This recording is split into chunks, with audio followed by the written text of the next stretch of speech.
Hi പ്രിയപ്പെട്ട ചങ്കുകളെ, ഇന്ന് എൻ്റെ വിഷയം എന്ന് പറയുന്നത് ഞാൻ ക്യാപ്ഷനിൽ കൊടുത്ത പോലെ തന്നെയുള്ള കാര്യങ്ങളാണ്. പേരിയ ഇരട്ടക്കൊലപാതക കേസിലെ പ്രതികളെ കുറ്റക്കാരാണെന്ന് കണ്ടെത്തി ജനുവരി 3-ാം തീയതി വിധി പുറപ്പെടുവിക്കാൻ പോവുകയാണ്. കുറ്റക്കാരാണെന്ന് കണ്ടെത്തിയ മാത്രയിൽ തന്നെ പ്രതികളായിട്ടുള്ള അത് ചെറുപ്പക്കാരാണ് കേട്ടോ. അതിൽ പ്രത്യേകം ശ്രദ്ധിക്കേണ്ട കാര്യം, ചാവാറായത് 2-3 ഉള്ളൂ. ബാക്കിയുള്ളത് മുഴുവൻ ചെറുപ്പക്കാരായിട്ടുള്ള കുട്ടികളാണ്. ഞാൻ പറയുന്നത് വളരെ ശ്രദ്ധിച്ച് കേൾക്കുക. ഇത് എല്ലാ രാഷ്ട്രീയ പാർട്ടിക്കാരുടെയും കാര്യമാണ് ഞാൻ പറയുന്നത്. ഒരു രാഷ്ട്രീയ പാർട്ടി മാത്രം കേന്ദ്രീകരിച്ച് പറയല്ല. ഇവിടെ വിഷയം എല്ലാ രാഷ്ട്രീയ പാർട്ടിക്കാരെയും അതിലെ അണികളെയാണ് ഞാൻ പറയുന്നത്. ഇപ്പോൾ ആ കേസിൽ വിധി ജനുവരി 3-ാം തീയതി 2025, അതായത് അടുത്ത വർഷം, ഇനി ദിവസങ്ങളെ ബാക്കിയുള്ളൂ, വിധി പറയാൻ പോവുകയാണ്. ഒരു മുൻ MLA അടക്കം പ്രധാനപ്പെട്ട നേതാക്കൾ ഉൾപ്പെടെ ഈ കൊലപാതകത്തിൽ പങ്കെടുത്ത ആളുകളെല്ലാം കുറ്റക്കാരാണെന്നും അതിൽ ബാക്കിയുള്ളൊരു 10 പേരെ ഒഴിവാക്കിക്കൊണ്ട്, ഒരുപാട് ആളുകളുണ്ടായതിൽ കുറച്ച് പേരെ ഒഴിവാക്കിക്കൊണ്ട് ബാക്കിയുള്ളവരെ കുറ്റക്കാരാണെന്ന് കൊച്ചി CBI കോടതി കണ്ടെത്തിയിട്ടുണ്ട്. അത് വിധി പറയാൻ പോവാണ്. കേസിന് വിധി പറയാൻ പോവാണ്. ഞാനിവിടെ അതിനെക്കുറിച്ച് പറയാൻ പോകുന്ന കാര്യം എന്താണെന്നറിയോ? ഹായ് ബാബു, ഇന്ന് വരെ കേരള ചരിത്രത്തിൽ രാഷ്ട്രീയ സംഘടനകൾ ഉണ്ടായ ശേഷം, ഏകദേശം 70 കാലഘട്ടത്തിന് ശേഷമാണ് നമ്മുടെ കേരളത്തിൽ രാഷ്ട്രീയ സംഘടന, അതായത് ഇന്ത്യയിൽ എവിടെയും കാണാത്ത തരത്തിലുള്ള രാഷ്ട്രീയ സംഘടന ഉണ്ടായിരിക്കുന്നത് 70-ന് ശേഷമാണ്. അതിൽ ഓരോ രാഷ്ട്രീയ പാർട്ടിക്കാർക്ക്, ഇനി ഒരു രാഷ്ട്രീയ പാർട്ടി എന്നല്ല, ഓരോ രാഷ്ട്രീയ പാർട്ടിക്കാർക്ക് അവരുടേതായിട്ടുള്ള ചില ന്യായീകരണങ്ങളുണ്ട്. ഓരോ കൊലപാതകങ്ങൾ ചെയ്യുമ്പോഴും അതിനായിട്ടുള്ള ന്യായീകരണങ്ങളുണ്ട്. ഇപ്പോൾ മരിച്ചവരാരും സ്വയം വാളെടുത്ത് വെട്ടി മരിച്ചവരൊന്നുമല്ല. ചില കേസുകൾ തേഞ്ഞു മാഞ്ഞു പോയിട്ടുണ്ട്, ചില കേസുകൾ തെളിവുകളുടെ അടിസ്ഥാനത്തിൽ ഇല്ലാതായിട്ടുണ്ട് എന്നൊക്കെ ആണെങ്കിലും നിങ്ങൾ ശ്രദ്ധിക്കുക, ഈ 70 കാലഘട്ടത്തിന് ശേഷം, ഈ കൊലപാതക രാഷ്ട്രീയം വന്ന ശേഷം ഏതെങ്കിലും നേതാക്കളുടെ മക്കൾ, നിങ്ങൾ വീണ്ടും ഞാൻ അടിവരിയിട്ട് പറയുന്നു, ഏതെങ്കിലും നേതാക്കളുടെ മക്കളോ അവരുടെ കുടുംബക്കാരോ ഇതുപോലുള്ള കൊലപാതക കേസുകളിൽ പ്രതിയായിട്ടുണ്ടോ?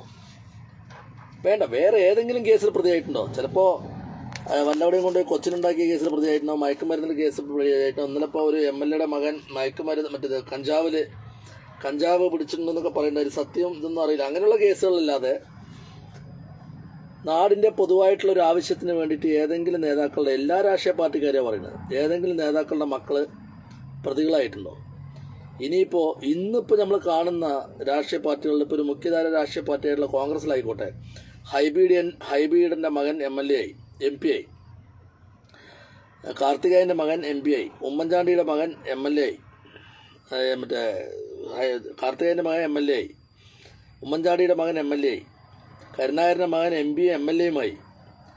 അങ്ങനെ വിരലിൽ എണ്ണാവുന്നതിലപ്പുറം എല്ലാ രാഷ്ട്രീയ പാർട്ടിയിലെ നേതാക്കന്മാർ അവരവരുടെ പല സ്ഥാനത്ത്, പിന്നെ വേറെ ചില രാഷ്ട്രീയ പാർട്ടിയിലെ നേതാക്കന്മാർക്ക് അവരുടെ മക്കൾക്ക് UK-യിലൊക്കെ ബിസിനസ്, അമേരിക്കയിൽ ബിസിനസ്, ദുബായിൽ എണ്ണപ്പാടത്തിൽ ഷെയർ, പിന്നെ നമ്മുടെ മുഖ്യമന്ത്രിയുടെ മകളുടെ കാര്യം നോക്കിക്കഴിഞ്ഞാൽ അമ്മയുടെ പെൻഷൻ കിട്ടിയ കുറച്ച് കാശും കൊണ്ട് ബാംഗ്ലൂരിൽ IT കമ്പനി തുടങ്ങി. നിങ്ങളൊന്ന് ആലോചിക്കുക. ഇപ്പം ഇന്നലെ കോടതിയിൽ ഈ കുറ്റക്കാരാണെന്ന് കണ്ടെത്തിയപ്പോൾ കൈകൂപ്പിക്കൊണ്ട് കരയാണ് ഓരോരുത്തർ. ചെറിയ മക്കളാണ്. കാരണം ഇന്ന് പല ചെറുപ്പക്കാരെയും രാഷ്ട്രീയത്തിലേക്ക് കൊണ്ടുവന്ന്, ചെറിയ യുവജന സംഘടനകളിലൂടെ കൊണ്ടുവന്ന് അവരെ ഞങ്ങൾ വലിയ നേതാക്കന്മാരാക്കി തരാമെന്ന് പറഞ്ഞിട്ട്, അതായത് ഒരു മീനിൻ്റെ തലക്കഷ്ണം അല്ലെങ്കിൽ വാൽക്കഷ്ണം മാത്രം കൊടുത്ത് നടുക്കഷ്ണം തിന്നുന്ന നികൃഷ്ടജീവികളായിട്ടുള്ള തെണ്ടികളായിട്ടുള്ള ചില നേതാക്കന്മാർ ഈ പാവം ചെറുപ്പക്കാരെ പ്രലോഭിപ്പിച്ച് കേസുകളിൽ കുടുക്കി ഒരിക്കലും ഈ പാർട്ടിയെ വിട്ടു പോകാത്ത ലെവലിൽ അവരെ പൂട്ടിക്കെട്ടിടുകയാണെന്നുള്ളത് ഈ ചെറുപ്പക്കാർ മനസ്സിലാവുന്നില്ല. ഞാൻ വീണ്ടും പറയുന്നു, നടുക്കഷ്ണം ഈ നാറികൾ തിന്നും. ഈ നേതാക്കന്മാരായിട്ടുള്ള നാറികൾ നടുക്കഷ്ണം തിന്നും. എന്നിട്ട് ഒന്നിനും കൊള്ളാത്ത ചിലപ്പോൾ വാലിൻ്റെ ഏതെങ്കിലും ഒരു അറ്റോ അല്ലെങ്കിൽ തലഭാഗമോ ഈ പാവങ്ങൾക്ക് എറിഞ്ഞു കൊടുത്തിട്ട് ഇറച്ചിക്കടയിലെ മുന്നിലിരിക്കുന്ന പട്ടികളെപ്പോലെ ഇരുത്തിക്കൊണ്ട് അവരെ ഇവരുടെ ഏറാമൂളികളും അടിമകളാക്കി മാറ്റുകയാണ് ചെയ്യുന്നതെന്നുള്ളത് ഈ ചെറുപ്പക്കാർക്ക് മനസ്സിലാവുന്നില്ല. ഇവരോട് പറയുന്നത്, ഇവരിപ്പോൾ ജയിലിൽ നിന്ന് ഇറങ്ങി വരുന്ന സമയത്ത് ഇവർക്കൊരു മാലയൊക്കെ ഇട്ട് സ്വീകരിച്ച് ഇവരിനെ വലിയ വീരപരിവേഷം കൊടുത്തിട്ടാണ് ഇവരിനെ ജയിലിൽ നിന്നൊക്കെ ഇറങ്ങിക്കൊണ്ടിരുന്നത്. നിങ്ങൾ നോക്കിക്കോ വേണമെങ്കിൽ പല കേസുകളിലും പ്രതികളായിട്ടുള്ള ചെറിയ കുട്ടികൾ ജയിലുകളിൽ നിന്ന് ഇറങ്ങുന്ന സമയത്ത് ഇവർ പോയിട്ട് വലിയ 10 ആൾ കൂടിയിട്ട് പ്ലാൻ ചെയ്തിട്ട്, ഞാൻ കണ്ടിട്ടുണ്ട്, ഞാൻ പോയിട്ടുണ്ട്, പ്ലാൻ ചെയ്തിട്ട് അവരിറങ്ങി വരുന്ന സമയത്ത് ആവേശം കൊടുക്കുന്ന മുദ്രാവാക്യങ്ങൾ വിളിച്ചിട്ട് വീണ്ടും അടുത്ത കൊലപാതകത്തിലേക്ക് അല്ലെങ്കിൽ അടുത്ത കൈകാല് വെട്ടിലേക്കോ അവരെ കൊണ്ട് എത്തിക്കുന്ന രീതിയിലേക്ക് ഇവർ ക്രിയേറ്റ് ചെയ്യും, മാനിപ്പുലേറ്റിംഗ്. അതറിയുന്ന ചില നെറികെട്ട രാഷ്ട്രീയ പാർട്ടിക്കാരുണ്ട് ഇവിടെ. അവർക്ക് ഈ അണികളെ കൂടെ നിർത്തണമെങ്കിൽ ഈ മയക്കുമരുന്ന്, കഞ്ചാവ്, റോഡ് ബ്ലോക്ക് ചെയ്തിട്ടുള്ള പിറന്നാൾ ആഘോഷങ്ങളൊക്കെ നടത്താനുള്ള അനുമതി കൊടുത്തിട്ട് ആ ചെറുപ്പക്കാരെ കൂടെ നിർത്താൻ വേണ്ടി പലതരത്തിലുള്ള അടവുകളും തന്ത്രങ്ങളും ഇവർ പയറ്റും. ഇതിൽ ചെറുപ്പക്കാരായിട്ടുള്ള പാവങ്ങൾ പോയി പെടുകയാണ്. യഥാർത്ഥത്തിൽ ഈ വെട്ടാൻ പോകുന്ന ആളുകളോ അല്ലെങ്കിൽ ഈ മരിക്കാൻ പോകുന്ന ആളുകളോ ആയിട്ട് ഒരു വൈരാഗ്യമില്ല, അവർ കണ്ടിട്ട് പോലും ഉണ്ടാവില്ല. ഈ പാവങ്ങളെ വെട്ടിക്കഴിഞ്ഞ് ചിലപ്പോൾ ലഹരിക്ക് പുറത്തൊക്കെ ആയിരിക്കും, നല്ല രീതിയിൽ കൊടുത്തിട്ടൊക്കെ ആയിരിക്കും വിടുന്നുണ്ടാവുക. സ്വയബോധത്തിൽ ഒരു മനുഷ്യനെ പച്ചയ്ക്ക് വെട്ടാൻ കഴിയില്ല, മനസ്സാക്ഷിയുള്ളവനിക്ക് കഴിയില്ല. അല്ലാത്തവൻ പോയി വെട്ടും. അവൻ വെട്ടുന്ന സമയത്ത് അവൻ ചിലപ്പം വല്ല അടിമയായിരിക്കും, എന്തിൻ്റെതെങ്കിലും അടിമയായിരിക്കും. അങ്ങനെ ഇങ്ങനെയുള്ള ചെറുപ്പക്കാർ ഇന്നിപ്പോൾ കണ്ണൂർ എല്ലാ ജയിലുകളിലും പോയി നോക്കിക്കോളൂ. രാഷ്ട്രീയ കൊലപാതക കേസിലും രാഷ്ട്രീയ കേസിലും വന്ന് പെട്ടിരിക്കുന്ന ചെറുപ്പക്കാരെന്ന് പറയുന്നവർ ചെറിയ ചെറിയ കുടുംബത്തിലെ കുട്ടികളാണ്. അവർക്ക് അടിസ്ഥാനപരമായിട്ട് ചിലപ്പോൾ വീട്ടിൽ ചിലപ്പോൾ ഒരു മകനായിരിക്കും, ചിലപ്പോൾ 2 കുട്ടികളുള്ള ഒരു മകനായിരിക്കും, ചിലപ്പോൾ അച്ഛനമ്മയും പണിക്ക് പോയിട്ട് കൂലിപ്പണിക്ക് പോയിട്ട് ജീവിക്കുന്ന കുടുംബത്തിലായിരിക്കും. അങ്ങനെയുള്ളവരെ എണ്ണം പറഞ്ഞവരെ തെരഞ്ഞു പിടിച്ചിട്ട് ഇവരെ ഇറച്ചി കഷ്ണം ഇട്ട് കൊടുക്കും, വാഗ്ദാനങ്ങളും കൊടുക്കും. നീ ഇത് ചെയ്തിട്ട് പുറത്തിറങ്ങിക്കഴിഞ്ഞാൽ നിന്നെ കാത്തിരിക്കുന്നത് ഒരു ലോകമാണ്, നീ ഈ സമൂഹത്തിൻ്റെ ഭാഗമാണ്, നിന്നെ ജനങ്ങൾ സ്മരിക്കും. നിങ്ങൾ ചില രാഷ്ട്രീയ പാർട്ടിക്കാർ ചെയ്യുന്ന ചില കാര്യങ്ങൾ കണ്ടിട്ടുണ്ടോ? ഈ മരിച്ചുപോയ നേതാക്കന്മാരെ, രക്തസാക്ഷികളെ, അല്ലാതെ സാധാരണ മരിച്ചുപോയ ആളുകളിലൊന്നും ഇവർ ഓർക്കില്ല. കുത്തിയും വെട്ടിയും കൊന്ന ആളുകളുണ്ടല്ലോ, അവരുടെ രക്തസാക്ഷി ദിനത്തിന് രാവിലെ എണിച്ചിട്ട് പ്രഭാത പേര് മുഴക്കും. എന്തിനാണെന്നറിയോ? അത് യഥാർത്ഥത്തിൽ എന്തിനാണെന്നറിയോ? ഇത് ഒരു സന്ദേശം കൊടുക്കലാണ്, ഇതുപോലുള്ള ആവേശങ്ങൾ കുത്തിക്കയറ്റലാണ്. മനസ്സിലായിട്ടുണ്ടോ? ഇത് കണ്ടിട്ടാണ് ചെറുപ്പക്കാരെ പിള്ളേർ ഇതിനൊക്കെ പോയി ചാടുന്നത്. യഥാർത്ഥത്തിൽ ഇവർക്ക് വിവരമില്ല. ഞാൻ ചോദിക്കട്ടെ, ഇപ്പം ഇന്നലെ കോടതിയിൽ CBI കോടതി വിധി ഇത് കുറ്റക്കാരാണെന്ന് കണ്ടെത്തിയപ്പോൾ ആ കോടതിൻ്റെ ഉള്ളിലിരുന്ന് കരഞ്ഞ ചെറുപ്പക്കാർ, നമുക്ക് വിഷമമുണ്ട്. അത് കാരണം അവരുടെ ജീവിതം ഹോമിക്കപ്പെടുമ്പോൾ. ഇപ്പോൾ വേറൊരു കാര്യം കൂടി നിങ്ങൾ മനസ്സിലാക്കുക, ഈ കേസുകളിലൊക്കെ പെട്ടിപ്പോൾ ജാമ്യത്തിൽ ഇറങ്ങിയിട്ട് അന്തസ്സായി ഇങ്ങനെ വലച്ച് നടക്കും. ഒരിക്കൽ ഈ പ്രസ്ഥാനം ഇല്ലാതാവും. ചിലപ്പോൾ ഈ പ്രസ്ഥാനത്തിൻ്റെ ആളുകൾ ഇല്ലാതായി കഴിഞ്ഞാൽ 10-20 കൊല്ലം കഴിയുമ്പോൾ വിധി വരുമ്പോൾ ഈ നല്ല പ്രായത്തിൽ മക്കളെ വളർത്തി പോറ്റി മക്കളെ ചേർത്ത് പിടിക്കുന്ന സമയത്തായിരിക്കും ഇവരൊക്കെ ജയിലിൽ പോവുക. മനസ്സിലായിട്ടുണ്ടോ? എന്തിനാണ്, ആർക്ക് വേണ്ടിയിട്ടാണ് നിങ്ങൾ ഈ കൊലപാതകങ്ങളും വെട്ടും കുത്തും കൊലപാതകങ്ങളും കൈവെട്ടാനും കാലുവെട്ടാനും നടക്കുന്നത്? എന്നിട്ട് നിങ്ങൾക്ക് എന്ത് നേട്ടം? ഈ പറയുന്ന നായിൻ്റെ മക്കളായിട്ടുള്ള ഈ നേതാക്കന്മാരുടെ മക്കൾ ഏതെങ്കിലും ഒരെണ്ണം അവരൊക്കെ നോക്കിയോ നല്ല സ്ഥാനത്ത്, ഇപ്പോൾ ലോക്കൽ ചോട്ടാ നേതാക്കന്മാരുടെ മക്കളെ ശ്രദ്ധിച്ചോ? അവർക്ക് ഏതെങ്കിലുമൊക്കെ ഈ പാർട്ടി ഭരിക്കുന്ന ബാങ്കുകളിലോ അല്ലെങ്കിൽ അവരുടെ ഏതെങ്കിലും സ്ഥാപനങ്ങളിൽ അവർ സേഫായിരിക്കും ജോലിയുമായിട്ട്. ഈ പാവാണികളോ, ഈ വെട്ടാനും കൊല്ലാൻ പോകുന്നവനുമായിട്ട്, ഈ വെട്ടുന്നവനും മരിക്കുന്നവനുമായിട്ട് ഈ എന്തെങ്കിലും ബന്ധമുണ്ടോ? ഒരു പുലബന്ധം പോലും ഇല്ലാത്ത ആളുകളുടെ അടുത്ത് പോയി അവർ കൊലപാതകം ചെയ്ത് ഇത് മാറുമ്പോഴാണ് ഈ ബോധത്തിലേക്ക്, യഥാർത്ഥത്തിലേക്ക് തിരിച്ചു വരുമ്പോഴാണ് ഇവർ പെട്ടു എന്നുള്ളത് മനസ്സിലാക്കുക. എന്നാൽ ആ ചിത്രത്തിൽ ഈ നേതാക്കന്മാരെ ഇത് പ്രലോഭിപ്പിച്ച ഒരു ആളും ഉണ്ടാവില്ല, അവരുടെ പേര് അവിടെയും മെൻഷൻ ചെയ്യില്ല. ഇത് മനസ്സിലാക്കണം ചെറുപ്പക്കാരായിട്ടുള്ള മക്കൾ. നിങ്ങളെ അഡിക്റ്റാക്കി ഇങ്ങനെ ഈ വടിവേലിൻ്റെ സിനിമ കണ്ടിട്ടുണ്ടോ? വടിവേലിൻ്റെ സിനിമയിൽ വടിവേലിൻ്റെ കൂടെ എപ്പോഴും ഒരു 4 ആളുണ്ടാവും. എന്തിനാണെന്നറിയോ? വടിവേലിനെ തമിഴിൽ പറയുകയാണെങ്കിൽ ഉസുപ്പേത്ത്, ഇങ്ങനെ കക്കാൻ പോവാണെങ്കിലും കള്ളുപിടിക്കാൻ പോകണമെങ്കിലും പെണ്ണ് പിടിക്കാൻ പോകണമെങ്കിലും ഉസുപ്പേത്തി പോയ അവിടെ നിന്നൊക്കെ അടികൊള്ളിപ്പിക്കലാണ് ബിരന്മാരുടെ പരിപാടി. എന്ന പോലെ ഈ നേതാക്കന്മാരായിട്ടുള്ള നാറികളുടെ പരിപാടി എന്താണെന്നറിയോ? ഇവൻ ആളത്തിന് ഒരു വികൃതി കുട്ടനാണെന്ന് മനസ്സിലാക്കി കഴിഞ്ഞാൽ അവനെ ഉപയോഗപ്പെടുത്തുക എന്നുള്ളതാണ് പിന്നെ അവരുടെ ലക്ഷ്യം. അവനെ പിന്നെ ഉപയോഗപ്പെടുത്തണം, അവൻ്റെ ഊർജം. ഇനിയിപ്പോൾ ഇതിലൊന്നും പെടാത്ത ഒത്തിരി സാമ്പത്തികമുള്ള വീട്ടിലൊരു ചെക്കനാണെന്നുണ്ടെങ്കിൽ അവൻ്റെ സാമ്പത്തികവും അവൻ്റെ ഊർജ്ജത്തിനെയും പാർട്ടിക്ക് വേണ്ടി ഉപയോഗിക്കും. ഏത് പാർട്ടിയാണെങ്കിൽ ആ പാർട്ടി, അത് ഏറ്റവും കൂടുതൽ ചെയ്യുന്ന ഏത് പാർട്ടിയാണെന്ന് നിങ്ങൾ ഊഹിച്ചെടുക്കുക, ഞാൻ പറയുന്നില്ല. അങ്ങനെ സാധാരണക്കാരൻ്റെ ഊർജവും ധനവും അവൻ്റെ അധ്വാനവും ഊറ്റി ഊമ്പി തിന്നുന്ന കുറച്ച് രാഷ്ട്രീയ നേതാക്കന്മാർ ഇങ്ങനെ കൊതുകൾ പൊളയും പോലെ പൊളഞ്ഞ് നടക്കുന്നുണ്ട് നമ്മുടെ നാട്ടിലൊക്കെ. സ്ഥാനമാനങ്ങൾ വാഗ്ദാനങ്ങളാണ് ഇവർക്ക്, സ്ഥാനമാനങ്ങളാണ് വാഗ്ദാനങ്ങൾ.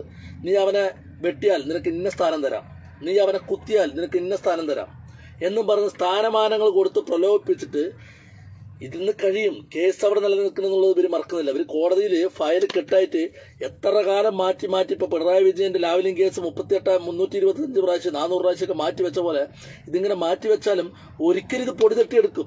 അന്ന് ആ കേസിന്റെ വിധി ഉണ്ടാവും. അന്ന് താൻ ഈ ചെയ്തവന്മാരൊക്കെ കല്യാണം കഴിഞ്ഞ് കുട്ടികളും മക്കളായിട്ടിരിക്കുന്ന സമയത്തായിരിക്കും ഇവനെ പിടിച്ച് ജയിലിൽ കൊണ്ടുപോയിടുക. മനസ്സിലായിട്ടുണ്ടോ? എന്നാൽ ഇതിനെ പ്രലോഭിച്ചോ അന്ന് ചത്ത് മണ്ണടിച്ചിട്ട് അവന്റെ കുടുംബത്തിലുള്ളവരിനൊക്കെ സേഫ് ആക്കിയിട്ട് അവൻ എവിടെ നിന്നും ചവക്കുഴിയിൽ കിടക്കുന്നുണ്ടാവും ചെയ്യിപ്പിച്ച നാറി. ഇത് മനസ്സിലാക്കാത്ത ചെറുപ്പക്കാരാണ്. വെട്ടാനും തെളിവുകളാണ് ആവശ്യം.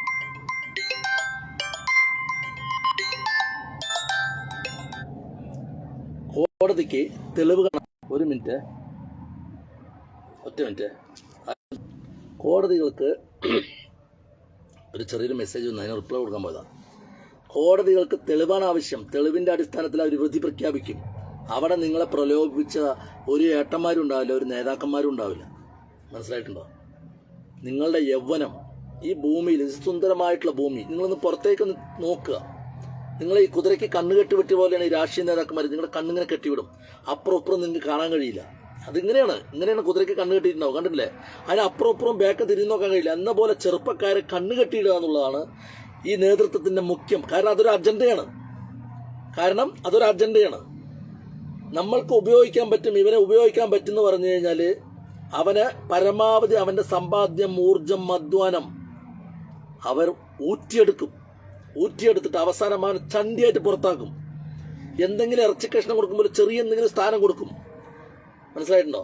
ഈ സ്ഥാനം ബുദ്ധിയുള്ളവൻ ഈ നാറികളുടെ പുറകിൽ പോകാൻ പാടില്ല എന്നുള്ള. ബുദ്ധിയുള്ളവർ ഈ നാറികളുടെ പുറകിൽ പോരുത്. നമുക്കൊരു വോട്ട് ചെയ്യാനുള്ള അവകാശമുണ്ട്. അത് ഏത് നാറിയാണ് നല്ലത് അവന് കൊടുക്കുക. എല്ലാ നാറുകളും കണക്കാ. അവനൊക്കെ വോട്ട് ചെയ്ത് കഴിഞ്ഞു പറഞ്ഞാൽ അവന്റെ വയറ് നിറഞ്ഞു കഴിഞ്ഞാൽ പിന്നെ അവൻ കഴിഞ്ഞു. പിന്നെ ഇവനൊന്നും തിരിഞ്ഞു നോക്കില്ല. അങ്ങനെ നമ്മള് നമ്മുടെ അധ്വാനത്തെയും നമ്മുടെ സമ്പാദ്യത്തെയും നമ്മുടെ അധ്വാനത്തെയും എല്ലാം ചൂഷണം ചെയ്തിട്ട് ഏതെങ്കിലും ഒരു കേസിൽ കൊണ്ടുപോയിട്ട് വള്ളി കെട്ടി അങ്ങോട്ട് ഇടും. ഇന്ന് യുവത്തുർക്കികളായിട്ട് നടക്കുന്ന പല ചെറുപ്പക്കാരെയും ഇതുപോലെ ചെറിയ കേസിലെങ്കിലും വള്ളി കെട്ടിയിട്ടുണ്ടാവും. കാരണം അവർക്ക് ഒറ്റയ്ക്ക് കേസ് നടത്താനുള്ള കെൽപ്പുണ്ടാവില്ല. ഇവർക്കൊക്കെ പാർട്ടി വക്കീലുണ്ടാവും. ഇവർ വിളിക്കുന്ന സമയത്ത് പോയിട്ട് ഇറന്നണ്ണയിൽ പോയി ഇരിക്കുമ്പോൾ ഇരുന്നിട്ട് വരണം. വല്ല വലിയ കേസുകളുള്ളവരാണെന്ന് പറഞ്ഞു കഴിഞ്ഞാൽ പലരും ഒളിവിൽ പോവും. ചിലപ്പോൾ അവരുടെ ഭരണമാണെങ്കിൽ അവരുടെ സംവരണത്തിൽ പിടിക്കപ്പെടാൻ കഴിയും. പക്ഷെ ഇതൊക്കെ ഒരു ദിവസം പൊടുന്നിട്ട് പുറത്തു വരും. അന്ന് ഇതുപോലെ കോടതി മുറികളിൽ പോയിരുന്നിട്ട് കരയേണ്ട ഒരു അവസ്ഥ വരും. ആ ഗതികേടിലേക്ക് നിങ്ങളെ കൊണ്ടുവന്ന് എത്തിക്കും. ഇന്ന് മനസാക്ഷിയുള്ളവര്, ഈ ചെയ്തതിൽ മനസാക്ഷിയുള്ളവരുണ്ടാവുമല്ലോ, അറിയാതെ പോയി പെട്ടവരുണ്ടാവും. അവരെ വിളിച്ച് ചോദിച്ചു കഴിഞ്ഞാൽ പൊതു സമൂഹത്തിന്റെ മുമ്പിൽ കൊണ്ട് നിർത്തി, മാധ്യമങ്ങൾക്ക് മുമ്പിൽ നിർത്തിയിട്ട് നിങ്ങൾക്കിതിൽ ഈ ചെയ്തതിൽ കുറ്റബോധം ഉണ്ടെന്ന് കഴിഞ്ഞാൽ പൊട്ടിക്കരയും. കാരണം ഈ നായിന്റെ മക്കളെ ചെയ്യിപ്പിക്കുന്നതാണ്. മനസ്സിലായിട്ടുണ്ടോ? ഈ നായിന്റെ മക്കൾ എത്ര ചെറുപ്പക്കാർ, എല്ലാ രാഷ്ട്രീയ പാർട്ടിക്കാരും, ഇപ്പൊ മാർക്സിസ്റ്റിലായിക്കോട്ടെ, കോൺഗ്രസിലായിക്കോട്ടെ, BJPയിലായിക്കോട്ടെ, അവരെ ആശയം പറഞ്ഞിട്ട് രാഷ്ട്രീയം വളർത്തട്ടെ. കൊന്നിട്ടും കൊല വിളിച്ചിട്ട് ഏത് രാഷ്ട്രീയ രാഷ്ട്രീയം വളർത്തിയാലും അതിന് ചെറുക്കുക തന്നെ വേണം. ചെറുക്കണം. യാതൊരു സംശയവും വേണ്ട അതിനകത്ത്. മനസ്സിലായിട്ടുണ്ടോ? ഇന്നലെ വാർത്തയും ആ വീഡിയോ ഒക്കെ കാണുമ്പോൾ നമുക്ക് വിഷമമാണ്. സത്യത്തിൽ വിഷമമാണ്. കാരണം നല്ല ചെറുപ്പക്കാരെയാണ് ഇതുപോലുള്ള കേസുകളിൽ കൊണ്ടുപോയി കുടുക്കിയിട്ടിട്ട് ഈ നരഭോജികളായിട്ടുള്ള ഈ നേതാക്കന്മാരുണ്ടല്ലോ, അവരുടെ കുടുംബവും അവരും സേഫാകാൻ വേണ്ടിയിട്ട് ഈ നാറികൾ ഈ ചെറുപ്പക്കാരെ കൊണ്ട് ബലിയാടുകളാക്കുന്നത്. അതാണ് മനസ്സിലാക്കേണ്ടത്. പക്ഷെ ഈ ചെറുപ്പക്കാർക്ക് ഇപ്പോഴും മനസ്സിലാവുന്നില്ല. അവരുടെ തലയിൽ ആവേശമാണ്. നമ്മൾ ഈ ആവേശമൊക്കെ കഴിഞ്ഞിട്ടുണ്ട് ഒരു കാലഘട്ടത്തിൽ. പക്ഷെ ഇപ്പോഴാണ് യഥാർത്ഥത്തിൽ ബോധ്യപ്പെടുന്നത്. ഇതൊക്കെ ആർക്കോ വേണ്ടിയിട്ട് നമ്മൾ തിളച്ച സാമ്പാറാണെന്നുള്ളത്. നമ്മളൊക്കെ ആർക്കോ വേണ്ടി തിളച്ച സാമ്പാറാണ് ഒരു കാലഘട്ടത്തിൽ.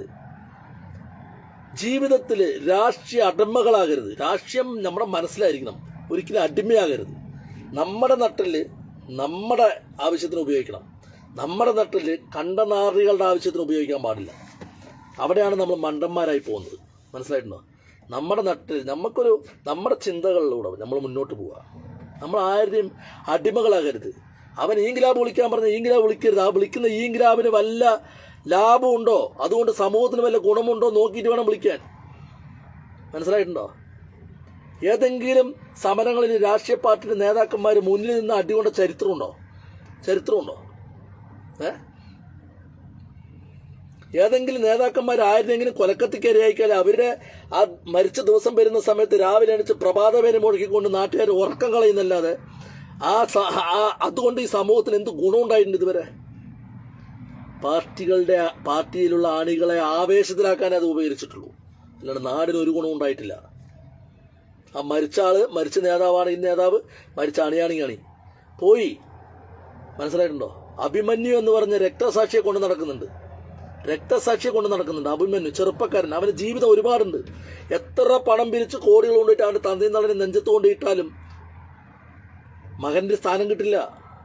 ആ കൊല വിളിച്ചവനെ കൊലക്കത്തിക്ക് ഇരയാക്കിയ കൊലപാതക ഇതുവരെ പിടിച്ചിട്ടില്ല എന്നുള്ളതാണ് സത്യം. എന്നാൽ ഈ പറയുന്ന രാഷ്ട്രീയ പാർട്ടിയുടെ വിജിലൻസ് ഉണ്ട്, പോലീസ് ഉണ്ട്, എല്ലാ സംവിധാനങ്ങളും കയ്യിലുണ്ടായിട്ടും എന്തുകൊണ്ട് പിടിക്കുന്നില്ല? അവർക്ക് ആവശ്യം രക്തസാക്ഷികളാണ്. രക്തസാക്ഷികൾ സൃഷ്ടിക്കും പല രാഷ്ട്രീയ പാർട്ടിക്കാരും. മനസ്സിലായിട്ടുണ്ടോ? മരിച്ചവന് പോയി. ഇപ്പൊ കഴിഞ്ഞ ദിവസം ഞാനൊരു വാർത്തയിൽ കേട്ടു, പ്രിൻസിപ്പളിനെ തല്ലുക. നിങ്ങളൊന്ന് ആലോചിച്ച് നോക്ക്, പുതിയൊരു സംരംഭമാണ്. പ്രിൻസിപ്പളിനെ തല്ലിയതിനെ ഒരു നാറി വന്നിട്ട് TV ചാനലിൽ നിന്നിട്ട് ന്യായീകരിക്കുന്നു. മാതാ പിതാ ഗുരു ദൈവം എന്നാണ് നമ്മളൊക്കെ ചെറുപ്പകാലഘട്ടത്തിൽ പഠിച്ചിരിക്കുന്നത് അല്ലേ? ഞാനൊക്കെ എൻ്റെ സ്കൂൾ മണപ്പാട് സ്കൂളിൽ നിന്ന് 7ാം ക്ലാസ് കഴിഞ്ഞിട്ട് 8ാം ക്ലാസ്സിലേക്ക് പോകുന്ന സമയത്ത് TC വാങ്ങാൻ പോകുന്നൊരു ചടങ്ങുണ്ട് അല്ലേ? നമ്മുടെ സ്കൂളുകളിൽ നിന്ന് TC വാങ്ങുന്നൊരു ചടങ്ങുണ്ട്. ആ TC വാങ്ങുന്ന ചടങ്ങ് കഴിഞ്ഞിട്ട് അന്നത്തെ എൻ്റെ ഹെഡ് മാസ്റ്റർ ചാമക്കുട്ട മാഷായിരുന്നു. അദ്ദേഹത്തിന് കാല് തൊട്ട് വന്നിച്ചിട്ടാണ് നമ്മൾ വേറെ സ്കൂളിലേക്ക് പോകുന്നത്. പക്ഷെ പഠിക്കൊന്നുമില്ല, നമ്മൾ ലാസ്റ്റ് ബെഞ്ചുകാരാണ്. പഠിപ്പിസ്റ്റുകളൊക്കെ വേറെ ഉണ്ടാവും, എന്നാലും നമുക്കതൊരു അനുഗ്രഹം. അത് നമ്മുടെ മനസ്സ് പറയുന്നതാണ്. നമ്മൾ ഗുരുവിന്റെ കാല് തൊട്ട് വന്നിച്ചിട്ട് പോകണമെന്ന്. ഇന്നത്തെ ചെറുപ്പക്കാരെന്താ ചെയ്യുന്നത്? ബോസനും അടിച്ചിട്ട് വിദ്യാർത്ഥി സമരം എന്ന പേരിൽ പ്രിൻസിപ്പാളിനെ തല്ലാൻ വേണ്ടി ഗതികെട്ട ഒരു അവസ്ഥയിൽ ഈ വിദ്യാഭ്യാസ മേഖലയിൽ ചെറുപ്പക്കാരെ എത്തിച്ച് ആരാണെന്ന് ചോദിച്ചു കഴിഞ്ഞാൽ ഇവിടുത്തെ നെറികെട്ട രാഷ്ട്രീയ പ്രസ്ഥാനങ്ങളാണ്. എനിക്കതാ പറയാനുള്ളൂ. നെറികെട്ട രാഷ്ട്രീയ പ്രസ്ഥാനങ്ങളാണ്. വന്ദിക്കാൻ പറയേണ്ട അവിടെ നിന്ദിക്കാൻ പഠിപ്പിച്ചു കൊടുക്കുന്ന തന്തയില്ലാത്ത രാഷ്ട്രീയം എന്നാ പറയേണ്ടത്. അതിന്റെ വന്ദിക്കാൻ പറയുന്ന സ്ഥലത്ത് നിന്ദിക്കാൻ പഠിപ്പിച്ചു കൊടുക്കുന്ന തന്തയില്ലാത്ത രാഷ്ട്രീയം. ഈ പറഞ്ഞു കൊടുക്കുന്നവന്റെ തന്തയില്ലായ്മയാണ് അതിലൂടെ കാണിക്കുന്നത്. അല്ലാതെ പറയാൻ പറ്റുമോ? ഞാൻ പറയുന്നതിൽ തെറ്റുണ്ടെങ്കിൽ പറയുക. വന്ദിക്കാൻ പറയാം. ഇപ്പം ഞാൻ ഇന്ന് രാത്രി കാണുന്ന ഒരു സംഭവമുണ്ട്, ഈ മറിമ എന്നുള്ള ഒരു പരിപാടി. അപ്പം അതിൽ പ്യാരി വന്നിട്ട് ഉണ്ണി വീഡിയോ എടുക്കുകയാണ്. വീഡിയോ എടുക്കുന്ന സമയത്ത് പ്യാരി അവൻ്റെ തീം ഇതാണ്, മൂത്തവരെ ബഹുമാനിക്കണം എന്നുള്ളതാണ് തീം. അപ്പം ഇങ്ങനെ ഉണ്ണിങ്ങനെ വീഡിയോ എടുക്കുന്നുണ്ട്. ഇവൻ പ്യാരി ഇങ്ങനെ പറയുന്നുണ്ട്, നമ്മൾ വയസ്സിന് മൂത്ത ആൾക്കാരെ ബഹുമാനിക്കണം, ഗുരുക്കന്മാരെ ബഹുമാനിക്കണം എന്ന് പറയുമ്പോൾ സ്വന്തം തന്ത ബാക്കിൽ വന്ന് നിൽക്കുകയാണ്. അപ്പം ഫ്രെയിമിൽ രണ്ടാളോ എന്ന് ചോദിക്കുന്നു ഉണ്ണി. അപ്പോൾ തിരിഞ്ഞു നോക്കുമ്പോൾ തന്ത അപ്പം അടിക്കാൻ പോണ തന്തനെ. ഇതാണ് ഇന്നത്തെ കാലഘട്ടം. പുറമേ അഭിനയവും ഉള്ളിൽ നടക്കുന്ന സംഭവങ്ങൾ ഇതൊക്കെയാണെന്നുള്ള പച്ചയായിട്ടുള്ള ഒരു തുറന്നു കാണിക്കലാണ് ഈ മറിമ എന്നുള്ള പരിപാടി. പൊതുവെ നമ്മൾ സാമൂഹിക വിഷയങ്ങളാണ് കേട്ടോ അവർ ഓരോ കണ്ടന്റാക്കി കൊണ്ടുവരുന്നത്. സാമൂഹ്യ വിഷയങ്ങളാണ്. ഞാൻ പറഞ്ഞു വരുന്നത് ഇത്രയേ ഉള്ളൂ. നമുക്ക് ആശയങ്ങളുണ്ടാവും, നമ്മുടെ മനസ്സിൻ്റെ ഉള്ളിൽ രാഷ്ട്രീയം ഉണ്ടാവും. നമ്മൾ ഇന്ന രാഷ്ട്രീയക്കാരനായിരിക്കും. പക്ഷേ നമ്മൾ ഒരാളെ തല്ലാൻ പോകുമ്പോൾ, ഒരാളെ വെട്ടാൻ പോകുമ്പോൾ അതുകൊണ്ട് എനിക്കെന്ത് ഗുണം? ചെയ്യരുത്. വെട്ടാനും പാടില്ല, കൊല്ലാനും പാടില്ല, തല്ലാനും പാടില്ല. വേദന എല്ലാവർക്കും ഒരുപോലെയാണ്. ഒരുത്തിന് തല്ല് എന്ന് പറഞ്ഞയക്കുന്ന ഒരു നേതാവുണ്ടെങ്കിൽ അവൻ ആദ്യം നല്ല മുട്ടിയം കോലെടുത്തിട്ട് നടുറോട്ടിട്ട് അടിക്കണം. ആ വേദന മനസ്സിലാക്കി അവൻ തല്ലാൻ വിടില്ല. കാരണം അവന്റെ സ്ഥാനം ഉറപ്പിക്കണമെങ്കിൽ, അവന്റെ നിലനിൽപ്പ്, അവന്റെ കുടുംബത്തിന്റെ നിലനിൽപ്പ് ഭദ്രമാക്കണമെങ്കിൽ ഇതേപോലെ ഏറാമൂളുകളായിട്ടുള്ള വിവരം കെട്ട ഏതെങ്കിലും ചെറുപ്പക്കാരെ കൂടെ നിർത്തി വെട്ടാനും കൊല്ലാനും പറഞ്ഞയച്ചു കഴിഞ്ഞാൽ മാത്രമേ അവന്റെ രാഷ്ട്രീയ പാർട്ടിക്ക് അവന്റെ കുടുംബത്തിന് നിലനിൽപ്പുള്ളൂ. മനസ്സിലായിട്ടുണ്ടോ? ഞാനതാ പറയുന്നത്. ഏതെങ്കിലും നേതാക്കന്മാർ ഈ 70 കാലഘട്ടത്തിന് ശേഷമാണ് കേരള രാഷ്ട്രീയത്തിൽ കൊലപാതക രാഷ്ട്രീയം വരുന്നത്. 70-74 കാലഘട്ടത്തിന് ശേഷമാണ് കേരളത്തിൽ കൊലപാതക രാഷ്ട്രീയം വരുന്നത്. നിങ്ങൾ ചിന്തിച്ചു നോക്കൂ. ഈ കൊലപാതക രാഷ്ട്രീയം വന്നതിൽ ഏതെങ്കിലും നേതാക്കളുടെ മക്കൾ പ്രതികളായിട്ടുണ്ടോ? ഇല്ല. ഇനിയിപ്പോ പ്രസന്റിലുള്ള നേതാക്കന്മാരുടെ മക്കളുടെ കാര്യം എടുത്ത് നോക്ക്. പ്രസന്റിലുള്ള നേതാക്കന്മാരുടെ മക്കൾ ഞാൻ എണ്ണി ഓരോരുത്തരുടെ പേര് പറയാം. ഇപ്പൊ ഞാൻ പറഞ്ഞല്ലോ, കോൺഗ്രസ് നിന്ന് തുടങ്ങാം. ഇപ്പോ നിലവില് കാർത്തികേയന്റെ മകനാര MLA, ഉമ്മൻചാണ്ടിയുടെ മകനാര MLA, ഹൈബീഡിന്റെ മകനാരാ MP, മറ്റേ മരിച്ചുപോയ MLAയുടെ ഭാര്യ ആരാ? ഇപ്പം ഇന്നിപ്പോൾ വീണെന്ന് പറഞ്ഞ പരിക്ക് പറ്റിയ സ്ത്രീക്ക് അതാരാ? അയാളുടെ ഭാര്യ MLA. അതുപോലെ നിങ്ങൾ പല നേതാക്കന്മാർ ഇപ്പം ഇപ്പോൾ ഭരണത്തിലിരിക്കുന്ന മുഖ്യമന്ത്രിയുടെ മകളാരാ? മുഖ്യമന്ത്രിയുടെ മകള് ഏതെങ്കിലും വനിതാ സംഘടനകളുടെ നേതാവാണോ? മഹിളാ അസോസിയേഷന്റെ നേതാവാണോ? ആണോ? അല്ല വനിതാ കമ്മീഷൻ്റെ ഇതിലെന്തെങ്കിലും ഒരു അംഗമാണോ? അല്ല. അമ്മയ്ക്ക് റിട്ടയർഡ് ആകുമ്പോൾ കിട്ടിയ പെൻഷൻ പണം കൊണ്ട് ബാംഗ്ലൂരിൽ പോയിട്ട് IT കമ്പനി തുടങ്ങിയിട്ട് ജീവിക്കുന്നു, അന്തസ്സായി ജീവിക്കുന്നു. അവർ അഴിമതി നടത്തിയോ എന്നുള്ള കാര്യം ഞാൻ പറയുന്നില്ല ഈ വേളയിൽ. അതൊക്കെ നിങ്ങൾക്ക് അറിയുക, അത് ഊഹിച്ചെടുത്തോളാം. നമ്മുടെ കൊടിയേരി സഖാവിൻ്റെ മക്കളാരാ? കൊടിയേരി സഖാവിൻ്റെ വീട്ടിൽ വണ്ടികൾ അതൊക്കെയാണെന്ന് അറിയാം നിങ്ങൾക്ക്. റേഞ്ച് റോവർ, അതുപോലുള്ള മെഴ്സറീസ് ബെൻസ്.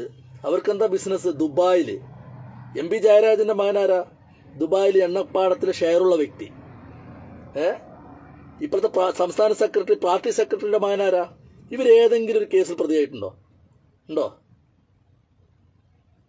കൊടിയേരി സഖാവ്, ബഹുമാനപ്പെട്ട കൊടിയേരി സഖാവിൻ്റെ മകൻ ഒരു കൊച്ചിനുണ്ടാക്കിയ കേസിൽ പ്രതിയാണെന്ന് പറയുന്നത് കേട്ടിട്ടുണ്ട്. അല്ലാതെ വേറെ ഏത് കേസിലും, രാഷ്ട്രീയ കേസിൽ പാർട്ടിനെ സംരക്ഷിക്കാനോ പാർട്ടിൻ്റെ വളർച്ചയ്ക്ക് വേണ്ടിയിട്ടുള്ള കേസുകളൊന്നും. ഇപ്പോൾ പിണറായി വിജയൻ്റെ മകൻ ആരാണ്? എവിടെയാണ്? ഏത് DYFൻ്റെ നേതാവാണോ? CITൻ്റെ നേതാവാണോ? അല്ല വേറെ ഏതെങ്കിലും സംഘടനയുടെ നേതാവാണോ? അല്ല. നിങ്ങൾ ഒരുപാട് നേതാക്കന്മാരുടെ മക്കളെടുത്ത് ലിസ്റ്റ് എടുത്ത് നോക്ക്. നിങ്ങൾ ലിസ്റ്റ് എടുത്ത് നോക്ക്. എന്നാൽ ജയിലിൽ കിടക്കുന്ന മക്കളാരാ? നാട്ടുകാരുടെ മക്കൾ. ജയിലിൽ കിടക്കുന്ന മക്കളാരാ? നാട്ടുകാരുടെ മക്കൾ. വെട്ടുകൊണ്ട് മരിക്കുന്നവരാ? നാട്ടുകാരുടെ മക്കൾ. ഇനിയിപ്പോൾ ഇതൊക്കെ പോട്ടെ, ഏതെങ്കിലും നേതാക്കന്മാരുടെ മക്കളാരെങ്കിലും വെട്ടിക്കൊന്നിട്ടുണ്ടോ?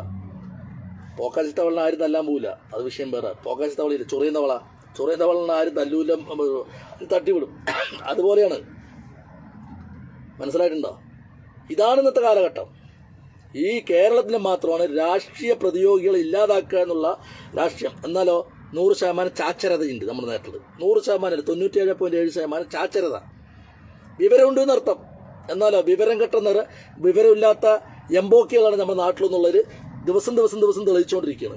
എന്നിട്ട് കോടതിയിൽ പോയി കരഞ്ഞിട്ട് വല്ല കാര്യമുണ്ടോ? പിന്നെ കോടതിയിൽ പോയി കരഞ്ഞിട്ട് വല്ല കാര്യമുണ്ടോ?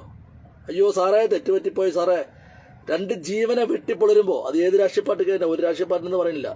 എല്ലാ ജീവനും ഒരേ വിലയാണ്. മനസ്സിലായിട്ടുണ്ടോ? ഇത് കൊല്ലാൻ പോകുന്നവന് പറഞ്ഞ് മനസ്സിലാക്കി കൊടുത്തിട്ടില്ല വിടുന്നത്. ഇത് ജീവൻ വിലയുള്ള കേട്ടോ. വെട്ടുമ്പോൾ ഇങ്ങനെ പതുക്കെ വാഴപ്പഴം കൊണ്ട് വെട്ടിയാൽ മതി എന്ന് പറഞ്ഞിട്ട് ഏത് നായിൻ്റെ മക്കളായിട്ടുള്ള നേതാക്കന്മാരും പറഞ്ഞു വിടില്ല. പറഞ്ഞു വിടുമോ? വെട്ടുമ്പോൾ വാഴപ്പഴം കൊണ്ട് വെട്ട്, കഴുത്തറക്കുമ്പോൾ വാഴപ്പഴം കൊണ്ട് കഴുത്തറക്ക്, മതിരിച്ചിട്ട് മരിക്കട്ടെ പറയില്ല. കാരണം ഇവൻ പോയി ചെയ്തു കഴിഞ്ഞാൽ സേഫാകുന്ന ഇവനാണ്, നേതാവാണ്. ഇതുകൊണ്ട് രാഷ്ട്രീയ പ്രസ്ഥാനത്തിന് ഒരു ഗുണം ഉണ്ടായിട്ടില്ല. ഏത് രാഷ്ട്രീയ പ്രസ്ഥാനത്തിന് ഈ വെട്ടിയും കുത്തിയും തള്ളിയിട്ട് ഒരു ഗുണം ഉണ്ടായിട്ടില്ല. പിന്നെ ചില രാഷ്ട്രീയ പാർട്ടിക്കാർക്ക് രക്തസാക്ഷികളുടെ ആവശ്യമാണ്, അത് അവർ തന്നെ ഉണ്ടാക്കും. മനസ്സിലായിട്ടുണ്ടോ? ഞാൻ ഇന്ന രാഷ്ട്രീയ പാർട്ടിക്കാരെന്ന് പറയുന്നില്ല. അത് നിങ്ങൾ ചിന്തിക്കുക ഇന്ന് സമൂഹത്തിൽ കാണുന്നത് എങ്ങനെയാണെന്നുള്ളത്. അപ്പോൾ വിവരക്കേടിൻ്റെ പര്യായമായി മാറിക്കൊണ്ടിരിക്കുകയാണ് ഇന്നത്തെ യുവത. വിവരക്കേട്, ആലോചന ബുദ്ധിയില്ലാണ്ട് നമ്മൾ ഒരു കാലഘട്ടത്തിൽ ഇതേപോലെയൊക്കെ ആവേശത്തിൽ. പക്ഷെ ഇന്ന് നമുക്ക് ചിന്തിക്കുമ്പോഴാണ് ആ ചെയ്തതിൻ്റെ ഭീകരതയും. നമ്മളന്ന് പാർട്ടിക്ക് വേണ്ടിയിട്ട് ഓരോന്നും പോയിട്ടും അവനെ പിടിച്ച് മാന്താമോ ഇവനെ പിടിച്ച് മാന്താമോ എന്നൊക്കെ ഭീകരത എന്താണെന്നുള്ളത് ഇന്നാണ് മനസ്സിലാകുന്നത്. അപ്പോൾ ആ ഒരു അനുഭവത്തിനും കൂടിയാണ് പറയുന്നത്. ചെറുപ്പക്കാരെ, നിങ്ങൾ വിദ്യാഭ്യാസം, കലാലയ രാഷ്ട്രീയം വായിക്കോ, നിങ്ങൾ യുവജന രാഷ്ട്രീയം വായിക്കോ, നിങ്ങൾ രാഷ്ട്രീയ പ്രവർത്തനം വായിക്കോ, എന്തായിക്കോട്ടെ. ഒരാളെ വേദനിപ്പിച്ചിട്ടും ഒരാളെ കുത്തിയിട്ടും ഒരാളുടെ ചോര വീണിട്ടും അതിലൂടെ നിങ്ങൾ വളമാക്കി വളരാൻ നിൽക്കരുത്. കാരണം അവസാനം ഗതി നിങ്ങൾക്ക് അതായിരിക്കും. അല്ല, നിങ്ങൾ ആർക്കെങ്കിലും വളമാകാനാണ് നിങ്ങൾ നിന്നു കൊടുക്കുന്നതെങ്കിൽ നിങ്ങൾ അവർ വളമാക്കുക മാത്രമല്ല ചെയ്യുക, നിങ്ങളെ പുഴിപ്പിച്ചെടുക്കുക അവർ. അതാണ് ഇന്നത്തെ രാഷ്ട്രീയ നേതൃത്വം. ഒരു രാഷ്ട്രീയ പാർട്ടിയിൽ നിന്നല്ല, എല്ലാ രാഷ്ട്രീയ പാർട്ടിനെയും ഞാൻ ചേർത്തിട്ടാണ് പറഞ്ഞത്. ഇന്നത്തെ രാഷ്ട്രീയ നേതൃത്വം പറയുന്നത് അങ്ങനെയാണ്. ഒന്നിനെ ചീച്ചിട്ട് മറ്റൊന്നിനെ വളമാക്കിയെടുക്കുക. നിങ്ങളെ ചീപ്പിക്കുക അവരുടെ കുടുംബത്തിൽ അവർ വളമാക്കിയെടുക്കും. ഇന്ന് തൊഴിലാളി പാർട്ടി എന്ന് പറയുന്നത് നടക്കുന്ന പാർട്ടിയുടെ നേതാക്കന്മാർ ബ്രാഞ്ച് സെക്രട്ടറി മുതലെടുത്ത് നോക്കിക്കഴിഞ്ഞാൽ അവർക്ക് ഇന്ന് കോടികളുടെ ഇടപാടുകളാണ് ചെയ്തുകൊണ്ടിരിക്കുന്നത്. സകല മാഫിയകളുമായിട്ട് ബന്ധമാണ്, സകല മാഫിയകളായിട്ട്. അതെല്ലാ രാഷ്ട്രീയ പാർട്ടിക്കാരും. ഇപ്പോൾ ഒരു പഞ്ചായത്ത് എടുത്ത് നോക്കുക, ഒരു ചെറിയൊരു പഞ്ചായത്ത് എടുത്ത് നോക്കുക.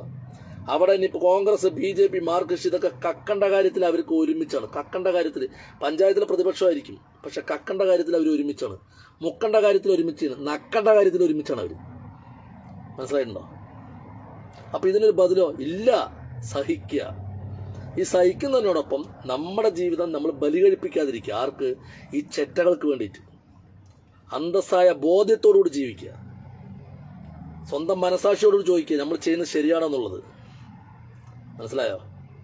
ഇന്ന് പല നേതാക്കന്മാരും പറ്റിച്ചും തോൽപ്പിച്ചും കയ്യറപ്പില്ലാണ്ടാണ് അവനൊക്കെ സ്വന്തമായിട്ട് ഉണ്ടാക്കി വിട്ട മക്കളൊക്കെ തിന്നാൻ കൊടുക്കുന്നത്. പന്നി തീട്ടം തിന്നണ സമമാണത്, അല്ലാതെ പറയാൻ കഴിയും നിങ്ങൾക്ക്? പന്നി തീട്ടം തിന്നണം. പന്നി തീട്ടം എങ്ങനെ തിന്നാ? ആരാം തൂറി തീട്ടം തിന്നണം പന്നി തിന്നുക അല്ലേ? ആ പന്നി തിന്നണ തീട്ടം തിന്നാൻ കൊടുക്കുമ്പോഴാണ് ഈ രാഷ്ട്രീയത്തിൽ നിന്നിട്ട് പറ്റിച്ചും തോൽപ്പിച്ചും ഉണ്ടാക്കി കൊണ്ടുവന്ന് സ്വന്തം മക്കൾക്ക് തിന്നാൻ കൊടുക്കുന്ന ഈ നേതാക്കന്മാരുടെ ഗതി മനസ്സിലായിട്ടുണ്ടോ? സത്യമാണ്. നമ്മളൊക്കെ വേർപ്പ് ചിന്തി ഉണ്ടാക്കി നമ്മുടെ മക്കൾക്ക് തിന്നാൻ കൊടുക്കുന്നതും കണ്ടവൻ്റെ എരന്ന് തെണ്ടിറ്റ് ഉണ്ടാക്കിയിട്ട് കൊണ്ടുവന്നിട്ട് മക്കൾക്ക് തിന്നാൻ കൊടുക്കുന്നതും രണ്ടും രണ്ടാണ്. ആണല്ലയോ? ഇതിൽ കാണുന്നവരാരെങ്കിലും ഒരു അഭിപ്രായം പറയാം, ഏതാണ് ശരി? തെണ്ടി തിന്നണതും തെണ്ടിച്ച് തിന്നണതും രണ്ടും വ്യത്യാസമില്ലേ? തെണ്ടി തിന്നണത് ഈ പന്നികൾക്ക് വേറെ പണിയൊന്നുമില്ല. നോക്കിയിട്ടുണ്ട്, പന്നികൾക്ക് എന്താ പണി? ഇങ്ങനെ മണത്തോണ്ട് നടക്കും. എവനാ തൂറിയിരിക്കുന്ന പറഞ്ഞാൽ അത്തുകെട്ടം വാരി തിന്നുക. അതുപോലെയാണ് ചില രാഷ്ട്രീയ നേതാക്കന്മാർ, അടിവരായിട്ട് ചില രാഷ്ട്രീയ നേതാക്കന്മാർ, അന്തസ്സുള്ള നേതാക്കന്മാർ, സ്വന്തം വീട്ടിലെ കുടുംബത്തിലെ മുതൽ വിറ്റിട്ട് രാഷ്ട്രീയ പ്രവർത്തനം നടത്തിയ നേതാക്കന്മാരൊക്കെ ഞങ്ങളുടെ നാട്ടിലുണ്ട്. അനുഭവമുള്ള നേതാക്കന്മാരുണ്ട്, മനസ്സിലായിട്ടുണ്ടോ? പക്ഷെ ഇപ്പോഴത്തെ നേതൃത്വം ഏത് വഴിക്ക് ചൂഷണം ചെയ്യാം? പാർട്ടിൻ്റെ തണല് പറ്റിയിട്ട് പാർട്ടിൻ്റെ തണല് പറ്റിയിട്ട് ഒരു വേർപ്പിൻ്റെ തുള്ളി പാർട്ടിക്കോ പ്രസ്ഥാനത്തിനോ സമൂഹത്തിനോ വേണ്ടി ചെലവാക്കാതെ ഞാൻ നേതാവെന്ന് ചമഞ്ഞ് നടക്കുന്ന ചില തെണ്ടികളായിട്ടുള്ള നേതാക്കന്മാർ പാർട്ടിയുടെ തണല് പറ്റിയിട്ട് എങ്ങനെ പണം ഉണ്ടാക്കാൻ വേണ്ടി നടക്കുന്ന ചില നേതാക്കന്മാരുണ്ട് നമ്മുടെ നാട്ടിൽ, ഇല്ലേ? ഉണ്ട്. അവർക്കെന്താ പണി? ഇങ്ങനെ രാവിലെ അടിച്ചിങ്ങനെ തേച്ച് മിനിക്ക് വെള്ളയും ചൊള്ളയൊക്കെ ഇട്ടിട്ട് ജംഗ്ഷനിലൊക്കെ വന്ന് നിന്നിട്ട് 4 വെടി വർത്താനൊക്കെ പറഞ്ഞ് സ്വയം അവരോധിക്കുകയാണ് നേതാവായി അവതരിച്ച് പാർട്ടിൻ്റെ പിന്നിലൊക്കെ എവിടെയെങ്കിലും ചാരി നിന്നിട്ട് പാർട്ടിയിൽ നിന്ന് കിട്ടുന്ന ആനുകൂല്യത്തിന് എങ്ങനെ കക്കുക മുക്കുക നക്കുക എന്നുള്ള ചിന്ത മാത്രം വരുത്തിക്കൊണ്ട് ഈ നേതാക്കന്മാരുടെ കണ്ണാക്കിൽ കുറച്ച് ഈ ഇവൻ വാര്യത്തിനെടുത്ത് അവർക്ക് ഛർദ്ദിച്ചതിന് അവൻ വാരി അവരുടെ അണ്ണാക്കിലിട്ടിട്ട് അതിലൂടെ സമ്പാദിക്കാൻ നടക്കുന്ന കുറച്ച് നേതാക്കന്മാർ നമ്മുടെ നാട്ടിലുണ്ട്. അവൻ്റെയൊക്കെ ചിന്ത എന്തായിരിക്കും അറിയോ? ഞാനെന്തോ വലിയ സംഭവമാണെന്നുള്ളത്. പക്ഷേ നമ്മൾ തൂറി തീട്ടമാണ് തിന്നണമെന്നുള്ളത് അവർ മനസ്സിലാക്കുന്നില്ല. യഥാർത്ഥ സത്യതാണ്. അവരുടെ ഭക്ഷണത്തിന് പ്രത്യേക ഒരു രുചിയുണ്ട്. സെപ്റ്റിക് ടാങ്കിൽ കിടക്കുന്ന സാധനത്തിൻ്റെ രുചി നമ്മളൊക്കെ അധ്വാനിച്ച് നിന്നവർക്കൊക്കെ രുചിയുണ്ട്. നമ്മുടെ നാക്കിലുള്ള നവരസങ്ങൾ മുഴുവൻ നമ്മൾ കഴിക്കുന്ന ആഹാരത്തിലൂടെ കലർന്നിട്ട് അതിന് പ്രത്യേക ഒരു ടേസ്റ്റ് ഉണ്ടാക്കി തരും. കാരണം നമ്മൾ അധ്വാനിച്ച് തിന്നുന്നുണ്ട്. അവർ തിന്നുന്ന ആഹാരത്തിനുള്ള രുചി എന്താണ്? സെപ്റ്റിക് ടാങ്കിൽ കിടക്കുന്ന സാധനത്തിൻ്റെ ആ രുചിയായിരിക്കും അവർക്ക്. പക്ഷെ അവർക്കറിയില്ല. അവർക്ക് അതായിരിക്കും ഏറ്റവും വലിയ രുചി. കാരണം അത് തിന്ന് ശീലിച്ചവനിക്ക് ആ രുചി ഉണ്ടാവൂ, അല്ലേ? അത് തിന്ന് ശീലിച്ചവനിക്ക് ആ രുചി ഉണ്ടാവുള്ളൂ. ജീവിതത്തിൽ തേന് മാത്രം കുടിച്ചവനിക്ക് വേറുള്ളതിൻ്റെ രുചി മനസ്സിലാക്കാൻ കഴിയില്ല. അതുപോലെയാണ് ഈ കണ്ടവൻ്റെ മനം നിന്ന് നടക്കുന്നവനിക്ക് ആ രുചി മാത്രമേ അറിയുള്ളൂ. അതുകൊണ്ട് അവൻ വീണ്ടും സെപ്റ്റിക് ടാങ്കുകൾ അന്വേഷിച്ച് പോയിക്കൊണ്ടിരിക്കും. അല്ലെങ്കിൽ പറമ്പുകളും കാടുകളും അന്വേഷിച്ചുകൊണ്ടിരിക്കും. മലമൂത്ര വിസർജനം എവിടെ നടത്താം അത് അന്വേഷിച്ച് നടക്കുക. അങ്ങനെ നടക്കുന്ന ചില നേതാക്കന്മാരുണ്ട്. മനസ്സിലായിട്ടുണ്ടോ? അപ്പോൾ എനിക്കിപ്പോൾ വീണ്ടും ഞാൻ പറഞ്ഞത്, ഈ ലൈവിൽ ഞാൻ പറയാൻ ഉദ്ദേശിച്ച കാര്യം, ഇന്നലെ കണ്ട വാർത്തയുടെ അടിസ്ഥാനത്തിൽ ഞാൻ പറയുന്നത്, ചെറുപ്പക്കാർ നിങ്ങൾ രാഷ്ട്രീയം അയക്കുക. ഒരാളെയും വെട്ടാനും കുത്താനും തല്ലാനൊന്നും പോകല്ലേ. നിങ്ങളെ കേസുകളിൽ പ്രതിയാക്കിയിട്ട് നിങ്ങളെ കെട്ടിയിടുക എന്നുള്ളതാണ്. കാരണം ഇതൊരു ചങ്ങലക്കിടും പോലെയാണ്. ഈ ചങ്ങലക്കുള്ളിൽ നിങ്ങൾക്ക് ബന്ധനം പൊട്ടിച്ച് പുറത്തു പോകാൻ കഴിയില്ല. മനസ്സിലായി? ഇനി നിങ്ങളങ്ങനെ അതിന് പൊട്ടിച്ച് പുറത്തു പോകാൻ പോയി കഴിഞ്ഞാൽ നിങ്ങൾ ആ കേസിൽ 1-ാം പ്രതിയാവും. നിങ്ങൾ ജീവിതകാലം ജയിലിൽ നിന്ന് പുറത്തിറങ്ങൂല. ഇതൊരു അവയർനെസ് മാത്രമാണ്. ഞാൻ ആരെയും കുറ്റപ്പെടുത്താൻ വേണ്ടി പറഞ്ഞല്ല. ഇത് പിന്നെ ഞാൻ ഈ പറഞ്ഞ കാര്യങ്ങൾ ആർക്കെങ്കിലും പൊള്ളിയിട്ടുണ്ടെങ്കിൽ അവർ നെഞ്ചത്തടിച്ചിരുന്ന് കരയുക. കാരണം നിങ്ങൾ അങ്ങനെ ചെയ്ത് ജീവിക്കുന്നതുകൊണ്ടാണ് നിങ്ങൾക്ക് പൊള്ളുന്നത്. നല്ല രീതിക്ക് ജീവിക്കുന്നവർക്ക് ഞാൻ പറഞ്ഞത് യാതൊരു ബന്ധവുമില്ല. തികച്ചും സാങ്കല്പികമായിരിക്കും. മനസ്സിലായിട്ടുണ്ടോ? അല്ല, ഇങ്ങനെയൊക്കെ ജീവിക്കുന്നവന്മാരുണ്ടെങ്കിൽ ആ നെറികെട്ടവന്മാരെ ഞങ്ങൾക്ക് ഇരുന്ന് തല്ലിക്കോ. നമുക്ക് ഒരു മൈരുമില്ലായിരിക്കും. മനസ്സിലായിട്ടുണ്ടോ? ഞാൻ പറഞ്ഞതിൽ വാസ്തവം ഉണ്ടെന്നുള്ള ബോധ്യത്തോടുകൂടി തന്നെയാണ് ഞാൻ സംസാരിക്കുന്നത്. അപ്പോൾ ഇതാണ് ഇന്നത്തെ രാഷ്ട്രീയം. ഇന്നത്തെ രാഷ്ട്രീയം എന്ന് പറയുന്നത് നേതാക്കൾക്കും നേതാക്കളുടെ മക്കൾക്കും സസുഖം ജീവിക്കാനുള്ള ഒരു മാർഗം മാത്രമാണ്. അതിനുള്ള ചവിട്ടിപ്പടികളായിട്ട് നിങ്ങളുടെ നട്ടിൽ വളച്ചു നിർത്തിയിട്ട് ഈ നേതാക്കന്മാർക്ക് ചവിട്ടി കയറാൻ വേണ്ടി ഓരോ ചെറുപ്പക്കാരെ ആര് വെട്ടാനും കുത്താനും കൊല്ലാനും പോരുത്. കാരണം അതുകൊണ്ട് നിങ്ങൾക്ക് ഗുണമില്ല. ഈ ഭരണം അവസാനിക്കും. 5 കൊല്ലം 10 കൊല്ലം കഴിഞ്ഞ് ഭരണം അവസാനിക്കും. ചിരഞ്ജീവിയായിട്ട് അവിടെ ആരും ഭരിക്കാൻ പോകുന്നില്ല കേരളത്തിൽ. ഈ ഭരണം അവസാനിച്ചാലും നിങ്ങളുടെ കേസുകളുടെ കെട്ടുകൾ കോടതിയിലുണ്ടാവും. നിങ്ങളുടെ പാർട്ടി വക്കീലന്മാർ ഈ കേസിലിങ്ങനെ മാറ്റി വെച്ചിരിക്കുമ്പോൾ നിങ്ങൾക്ക് ഓരോ സ്ഥാനം തന്നിട്ടുണ്ടാവും. ചിലപ്പോൾ ഒരു പഞ്ചായത്ത് മെമ്പർ സ്ഥാനമായിരിക്കും, അല്ലെങ്കിൽ വേറെ വല്ല ഇത്തിരി ഉയർന്ന അധികാര കേന്ദ്രത്തിൽ നിങ്ങൾക്ക് ചിലപ്പോൾ വല്ലതൊക്കെ തന്നിട്ടുണ്ടാവും. ഇതൊക്കെ കണ്ടിട്ട് പുളകിതരായിട്ട് നിങ്ങൾ നിൽക്കുമ്പോഴായിരിക്കും ഈ ഭരണമൊക്കെ നഷ്ടപ്പെട്ടിട്ട് വീട്ടിലിരിക്കുമ്പോഴായിരിക്കും സമൻസ് വരിക കോടതിയിൽ നിന്ന്. കാരണം അതുവരെയൊക്കെ നിങ്ങൾക്ക് മാറ്റി വെച്ചിട്ടുണ്ടാവും കേസ്. ഇപ്പം നമ്മുടെ പിണറായി വിജയൻ്റെ ലാവലിംഗ് കേസ് 200-ാമത്തെ പ്രാവശ്യം 250-ാമത്തെ പ്രാവശ്യമൊക്കെ മാറ്റി വെച്ചല്ലോ സുപ്രീം കോടതിയിൽ. എന്ന പോലെ കേസ് ഇങ്ങനെ മാറ്റി വെച്ച് വായ്ത വെച്ച് ഇങ്ങനെ പോവും. ഈ ഭരണമൊക്കെ അവസാനിച്ച് ഒരു ഗതിയില്ലാത്ത പല്ലുപോയ സിംഹങ്ങളെ പോലെ ഇരിക്കുന്ന സമയത്തായിരിക്കും സമൻസ് വരിക. ഈ സമൻസ് വന്നിട്ട് കോടതി നടക്കുന്ന സമയത്ത് എൻ്റെ നാട്ടിൽ പല അനുഭവങ്ങളുണ്ടായിട്ട് പലരും പല കേസുകളിൽ പോയി കുടുങ്ങിയിട്ട് അവസാനം തിരിഞ്ഞു നോക്കാണ്ട് മക്കൾ ദുബായി പോയി സമ്പാദിച്ചു കൊടുത്തിട്ട് കേസ് നടത്തിയ ചില ഏട്ടന്മാർ ഞങ്ങളുടെ നാട്ടിലുണ്ട്. മനസ്സിലായിട്ടുണ്ടോ? അന്ന് നിങ്ങളുടെ പ്രായം എന്തായിരിക്കും? ഇന്ന് ചെയ്യുമ്പോൾ 25 15 കൊല്ലം കഴിയുമ്പോൾ 40 ആയിരിക്കും. നിങ്ങളുടെ മക്കളൊക്കെ ഏകദേശം വളർന്നു വരുന്ന കാലഘട്ടത്തിൽ നിങ്ങളെ പിടിച്ചുകൊണ്ട് ജയിലിലിടും. കഴിഞ്ഞു നിങ്ങളുടെ ജീവിതം, കഴിഞ്ഞു നിങ്ങളുടെ കുടുംബജീവിതം. അതുകൊണ്ട് നിങ്ങളുടെ നട്ടല് ഈ രാഷ്ട്രീയ നേതാക്കന്മാരായിട്ടുള്ള നായിൻ്റെ മക്കൾക്ക് കയറാനുള്ള ചവിട്ടുപടിയാക്കാൻ പറ്റില്ല. നിങ്ങൾ ഒരിക്കലും ചവിട്ടുപടിയാക്കരുത്. നിങ്ങൾ രാഷ്ട്രീയം ചെറുപ്പക്കാരോട് എനിക്ക് പറയാനുള്ളത്, വീണ്ടും ഞാൻ പറയണം, അടിവരായിട്ട് യുവതുർക്കികളോട് എനിക്ക് പറയാനുള്ളത്, നിങ്ങളുടെ രാഷ്ട്രീയം നിങ്ങളുടെ വളർച്ചയ്ക്കുള്ളതായിരിക്കണം. നിങ്ങളെ നന്മയിലേക്ക് നയിക്കുന്നവരായിരിക്കും. നിങ്ങൾ ഇന്ന് കൊലപാതകവും വെട്ടും കുത്തും കൊലപാതകത്തിലൂടെ രാഷ്ട്രീയ വളർച്ച ഉണ്ടാക്കാൻ ശ്രമിക്കുന്നെങ്കിൽ നിങ്ങൾക്ക് ഈ സമൂഹത്തിന് ഒരു നന്മയും ചെയ്യാൻ കഴിയില്ല. കാരണം മനസാക്ഷി പറഞ്ഞതുണ്ടാവില്ല. പച്ചയ്ക്ക് ഒരു മനുഷ്യനെ വെട്ടാനുള്ള മനസ്സുള്ളവർക്ക് ഒരിക്കലും മനസാക്ഷി ഉണ്ടാവില്ല. മനസ്സിലായില്ലേ? അങ്ങനെ ചിലപ്പോൾ ബോധമില്ലാതെ ലഹരിക്കടിമയായിട്ടാണെങ്കിൽ നിങ്ങൾക്കൊരു ലഹരി ഉപയോഗിക്കുന്നവരാണ് ഈ സമൂഹത്തിന് അതുകൊണ്ടും ഗുണമുണ്ടാവില്ല. മനസ്സിലായിട്ടുണ്ടോ? അതുകൊണ്ടും ഈ സമൂഹത്തിന് ഗുണമുണ്ടാവില്ല. ഇന്നലെ കോടതിക്കാരിഞ്ഞിട്ട് CBI കോടതിക്കാരിഞ്ഞിട്ട് 8ഉം 10ഉം പ്രതി കിടന്ന് കരയുക, തെറ്റ് പറ്റിപ്പോയി എന്ന് പറഞ്ഞിട്ട് ഈ തെറ്റ് ചെയ്യുന്നതിന് മുമ്പ് ആലോചിക്കണമായിരുന്നു. കോടതിന് മുമ്പിൽ ഞാൻ വീണ്ടും പറയുന്നത്, അവിടെ തെളിവാണ് ആവശ്യം.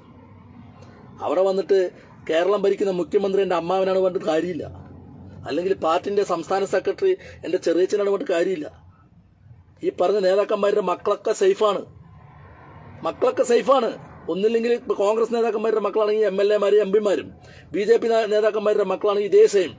ഇനിയിപ്പോൾ CPM-ൻ്റെ നേതാക്കന്മാരുടെ മക്കളാണെങ്കിൽ എല്ലാവരും ദുബായിൽ സെറ്റിൽഡാണ്, ലണ്ടനിൽ സെറ്റിൽഡാണ്, അമേരിക്കയിൽ സെറ്റിൽഡാണ്. പല്ലുവേദന വന്നാൽ പോണത് അമേരിക്കയിലാണ്. എന്നിട്ട് ഇവിടെ മൈക്കിൽ പ്രസംഗിക്കും, ഇവിടുത്തെ ആരോഗ്യ സുരക്ഷാ രംഗത്ത് ഞങ്ങൾ സുദീർഘമായ വളർച്ച നടത്തി എന്നും പറഞ്ഞിട്ട് തൊണ്ടയിലൂടെ തൂറും ഇവന്മാർ. എന്നിട്ട് ഇവന്മാർ പല്ല് വരിക്കാൻ പോണത് എവിടേക്കാണെന്നറിയാം? അമേരിക്കയിലേക്ക്. ഇത് മനസ്സിലാക്കാത്ത ബോധം കെട്ട വർഗം നമ്മൾ ഇവിടെ ഇരുന്നിട്ട് ഇവന്മാർക്ക് വേണ്ടിയിട്ട് ഈങ്കിലാബ് വിളിച്ചുകൊണ്ടിരിക്കും. ഇതാണ് ഇന്ന് നടന്നുകൊണ്ടിരിക്കുന്നത്. ഇതാണ് ഇന്നത്തെ രാഷ്ട്രീയം.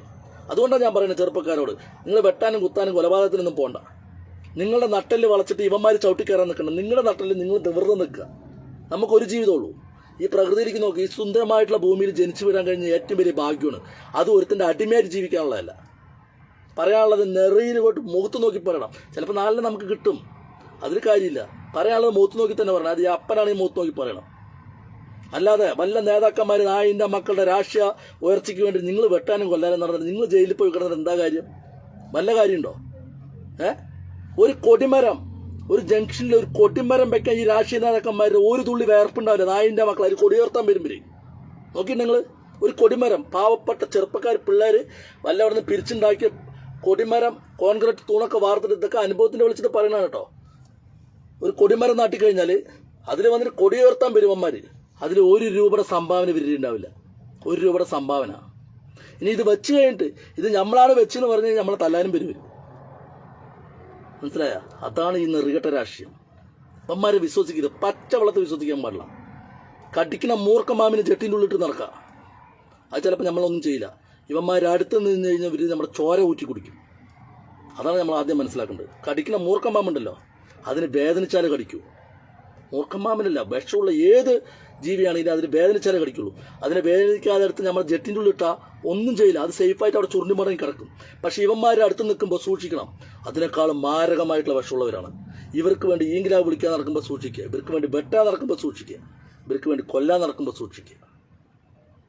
സൂക്ഷിച്ചില്ല എന്നുണ്ടെങ്കിൽ നിങ്ങളുടെ ജീവിതം ഇപ്പോഴൊക്കെ നിങ്ങളുടെ ജീവിതം കോടതിയിൽ നിന്നൊക്കെ ഇങ്ങനെ ജയിലിൽ പോകുമല്ലോ.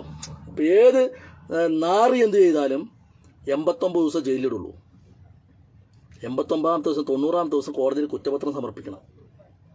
ആ കുറ്റപത്രം സമർപ്പിച്ചില്ലെങ്കിൽ കോടതി ഹാജരാക്കണം. ഈ വ്യക്തിനെ ഹാജരാക്കുമ്പോൾ കോടതിയിൽ ജഡ്ജി ചോദിക്കും നമ്മളോട്, നിനക്കൊരു വക്കീലിനെ വെച്ച് തരണോ ചോദിക്കും.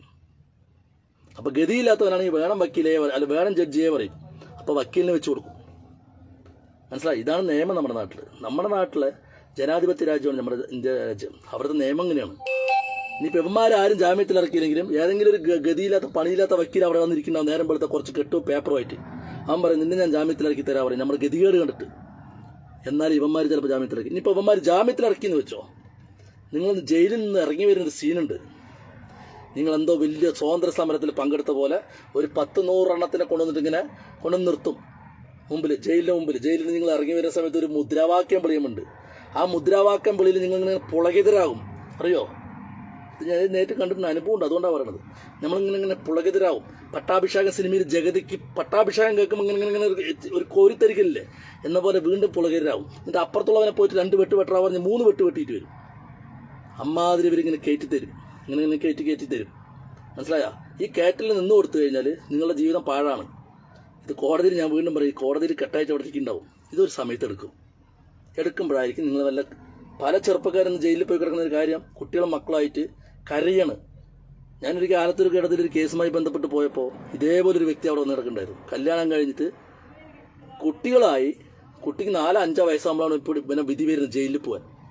അപ്പീലൊക്കെ കൊടുത്തു. ലാസ്റ്റ് വിധി വന്നു 2.5 വർഷം ജയിലിൽ കിടക്കാൻ.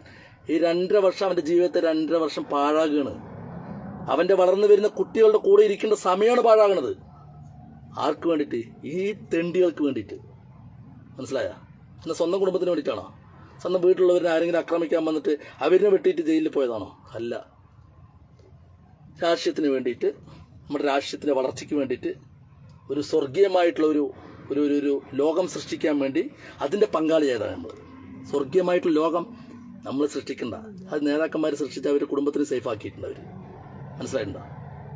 ഏത് നേതാവിനെ എടുത്ത് നോക്കിയോ, നിങ്ങളുടെ നാട്ടിൽ ഈ കേൾക്കുന്നവരാരെങ്കിലും നിങ്ങളുടെ നാട്ടിൽ ചോട്ടാ നേതാക്കന്മാരെ എടുത്ത് നോക്കിയോ, വൃത്തികെട്ട തീട്ടം നിന്ന് നടക്കുന്ന പന്നികളെക്കാളും കൊഴുത്തിട്ടുണ്ടാവും അവർ.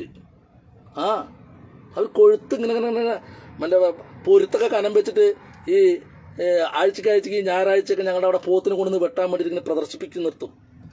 ഈ ജംഗ്ഷനിൽ കൊണ്ടുവന്നിട്ട് പോസ്റ്റിൽ കെട്ടിയിടും. ഇങ്ങനെ പൊരുത്തൊക്കെ ഇങ്ങനെ കനം വെച്ചിട്ട്. അതിന് പൊരുത്ത് കനമില്ലാത്ത പോത്താണെന്ന് പറഞ്ഞു കഴിഞ്ഞാൽ ഇഞ്ചക്ഷൻ അടിക്കും, വൃക്ക അടിച്ചു പോകാൻ. വൃക്ക അടിച്ചു പോയിട്ട് 2 ദിവസം കഴിഞ്ഞ് കൊണ്ടുവന്ന് കെട്ടുന്ന സമയത്ത് ഇങ്ങനെ നീരൊക്കെ എടുത്ത് പൊരുത്ത് കനം പിടിച്ച് നിൽക്കുന്നുണ്ടാവും. എന്ന പോലെ ഇവന്മാർ നേരം വെളുത്ത് അങ്ങനെ വന്ന് നിൽക്കും, വെള്ളം ചൊല്ലയിട്ട് ജംഗ്ഷനിൽ വന്നിട്ട് എന്തോ വലിയ സംഭവമാണെന്ന് പറഞ്ഞിട്ട്. എന്നാൽ അവർക്കറിയാം ഞാനൊരു മൈരുമല്ല എന്നുള്ള അവർക്കറിയാം. മനസ്സിലായില്ലേ? ഇതുപോലുള്ള പോർക്കുകളിനെ കൊഴുപ്പിക്കാൻ വേണ്ടിയിട്ട് നിങ്ങളുടെ ജീവിതം പാഴാക്കണ്ട. എനിക്കത്രേ പറയാനുള്ളൂ. മനസ്സിലായിട്ടുണ്ടോ? ചെറുപ്പക്കാർ ഇനി പോയിട്ട് കോടതി പോയിട്ട് കരഞ്ഞിട്ടും കൈകൂപ്പിയിട്ടും തലകുത്തി നിന്ന് യാചിച്ചിട്ടും കാര്യമില്ല. അവിടെ ആവശ്യം തെളിവാണ്. ഇനിയിപ്പോൾ തെളിവില്ലാത്താണെങ്കിലും ഇപ്പം നമ്മൾ ഇത്തിരി പാർട്ടിക്കുള്ളിൽ ഇത്തിരി കശപിശ ഉണ്ടാക്കുന്ന ആളാണെങ്കിൽ ഇവർ തെളിവ് ഇങ്ങനെ കൊടുത്തോളും. അവനെ 1-ാം പ്രതിയാക്കുന്ന പറയും, ഇല്ലെങ്കിൽ അവനെ ജീവിതകാലം പുറത്തിറങ്ങാത്ത രീതിയിലാക്കിക്കൊടു. ഈ നാറികൾ ഇതൊക്കെ ചെയ്യും. കാട്ടിക്കൊടുപ്പും കൂട്ടിക്കൊടുപ്പാണ് ഇവരുടെ മെയിൻ പരിപാടി. മനസ്സിലായ? അവരുടെ നിലനിൽപ്പിന് വേണ്ടിയിട്ട് ഇവരെന്തും ചെയ്യും. ഒരു മടിയില്ലാത്ത വർഗമാണ്. ചെറുപ്പക്കാരെ കൊണ്ടുവന്നിട്ട് ഈ കുട്ടിക്കുരങ്ങനെ കൊണ്ട് ചുടുചോറ് വരിക്കുക എന്ന് പറഞ്ഞ് കേട്ടിട്ടുണ്ടോ? കുട്ടിക്കുരങ്ങനെ കൊണ്ട് ചുടുചോറ് വരിക്കുന്നത് എങ്ങനെയാ? ഞങ്ങളുടെ നാട്ടിൽ പറയുന്നൊരു പഴഞ്ചൊല്ലാണ്. നിങ്ങളുടെ നാട്ടിലുണ്ടോന്നുള്ള അറിയില്ല. കുട്ടിക്കുരങ്ങനെ വിവരമൊന്നുമില്ല. അത് പോയിട്ട് ഇങ്ങനെ ചൂടുചോറിൽ കൈയിട്ട് ഒറ്റ വരൽ വരുമ്പോൾ ഇങ്ങനെ എടുക്കുമ്പോൾ തെറിക്കും കുറേ ചോറ്. ആ ചോറിന് തള്ളക്കുരങ്ങനെ വന്നിരുന്ന് തിന്നും. അതാണ് രാഷ്ട്രീയ നേതാക്കന്മാർ. മനസ്സിലായില്ലേ? ഈ കുട്ടിക്കുരങ്ങന്മാരെ കൊണ്ട് ചുടുചോറ് വരയ്ക്കലാണ് ഇവന്മാരുടെ മെയിൻ പരിപാടി. മനസ്സിലായിട്ടുണ്ടോ? ഈ പിള്ളേർക്ക് ഈ പൊതുവെ നമ്മളൊക്കെ ഓരോ സ്ഥാനങ്ങൾ ആഗ്രഹിക്കുന്നവരാണ്. ഞാൻ ചെറിയൊരു ഉദാഹരണം പറഞ്ഞുതരാം, ഇത് പറഞ്ഞിട്ട് അവസാനിപ്പിക്കട്ടാ. ഇപ്പം നമ്മുടെ അവിടുത്തെ ഒരു സമുദായം, ഓരോ മതത്തിനും ഓരോ സമുദായമുണ്ട്. അതിലൊത്തിരി ശോഭിച്ച് നിൽക്കുന്ന ആളുകളെ പിടിച്ചിട്ട് നീ പ്രസിഡന്റ് ആയിക്കോ, നീ സെക്രട്ടറി ആയിക്കോ, നീ ഗജാൻജി ആയിക്കോ എന്ന് പറഞ്ഞു കഴിഞ്ഞാൽ അവർക്ക് പ്രത്യേക ഒരു ആവേശം. പിന്നെ അവരതിനെ ഭയങ്കരമായിട്ട് പ്രൊമോട്ട് ചെയ്തിട്ട് ഞാൻ എന്തെങ്കിലുമൊക്കെ ചെയ്തെന്നുള്ള വരുത്തി തീർക്കാൻ വേണ്ടി പലതും കാട്ടിക്കൂട്ടും. എന്ന പോലെയാണ് ഈ ചെറിയ കുട്ടികളുടെ ഒരു സംഘടന ഉണ്ടാക്കും. നീ പ്രസിഡന്റ് ഇട്ടോ, നീ സെക്രട്ടറി ഇട്ടോ, ഒരു കോപ്പൂല ഇവരും കൊണ്ട്, ഒരു കോപ്പൂല ഇത് എന്ന് ഈ കുട്ടികൾക്ക് അറിയില്ലല്ലോ. ഈ കുട്ടികൾക്ക് അറിയില്ലല്ലോ ഈ സംഭവം. ഇതൊരു കോപ്പൂല എന്നുള്ള ഈ കുട്ടികൾക്കറിയാം. അപ്പോൾ അറിയില്ല. അപ്പോൾ ഇവരെന്ത് ചെയ്യും? ഞാൻ സെക്രട്ടറി. പിന്നെ അവനിങ്ങനെ കുത്തിക്കൊടുക്കും. ഇങ്ങനെ കുത്തി ലഹരിനേക്കാളും ഭയങ്കരമായിട്ടുള്ള മാരകമായിട്ടുള്ള വിഷം അവൻ്റെ ബ്ലഡിൽ കയറ്റി അച്ഛനാരാണ്, അമ്മയാരാണ്, കൂടപ്പിറപ്പുകളാരാണെന്ന് അറിയാത്ത രീതിയിൽ, എന്തിന് തൊട്ടടുത്തുള്ള നമ്മുടെ തൊട്ട സുഹൃത്ത് പോലും അവൻ എതിർ രാഷ്ട്രീയ പാർട്ടിക്കാരാണെങ്കിൽ അവനെപ്പോലും വെട്ടിച്ചായ്ക്കാനുള്ള വിഷം ഈ നാറികളെ കുത്തിക്കയറ്റി വെച്ചിട്ടുണ്ടാവും. മനസ്സിലായോ? നമ്മൾ ചിലപ്പോൾ കൂടെ വളർന്നവരായിരിക്കും, ഒരു പാത്രത്തിൽ ഉണ്ടവനായിരിക്കും, ഒരു പായിൽ കിടന്ന് ഉറങ്ങുന്നവരായിരിക്കും. അവനെപ്പോലും വെട്ടിച്ചാച്ചിടാനുള്ള വിഷം ഇവർ കുത്തിവെക്കും. നമ്മളതുപോലെ ആക്കിയെടുക്കും ഈ ചെറിയ കുട്ടികളെ. അതുകൊണ്ടാണ് ഈ പേരിയ കൊലപാതകം പോലെയും അതുപോലെ പല കൊലപാതകങ്ങളും എല്ലാ രാഷ്ട്രീയ പാർട്ടികളും, ഒരു രാഷ്ട്രീയ പാർട്ടി എന്നല്ല കേട്ടോ, ഞാൻ ഒരു രാഷ്ട്രീയ പാർട്ടിനും അണ്ടർലൈൻ ചെയ്ത് പറയണല്ലോ, എല്ലാ രാഷ്ട്രീയ പാർട്ടികളും.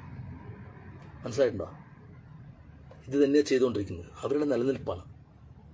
ഇനിയെങ്കിലും ചെറുപ്പക്കാർ, നിങ്ങൾ രാഷ്ട്രീയത്തിൽ പ്രവർത്തിച്ചോ, നിങ്ങൾക്ക് രാഷ്ട്രീയ ആവേശമായിരിക്കും. 10 ആൾ കൂടുന്ന സമയത്ത് ഉണ്ടാകുന്ന ഒരു ആവേശമാണ്. ഒറ്റയ്ക്ക് ഇരുന്ന ഒരു ആവേശമേ അല്ല.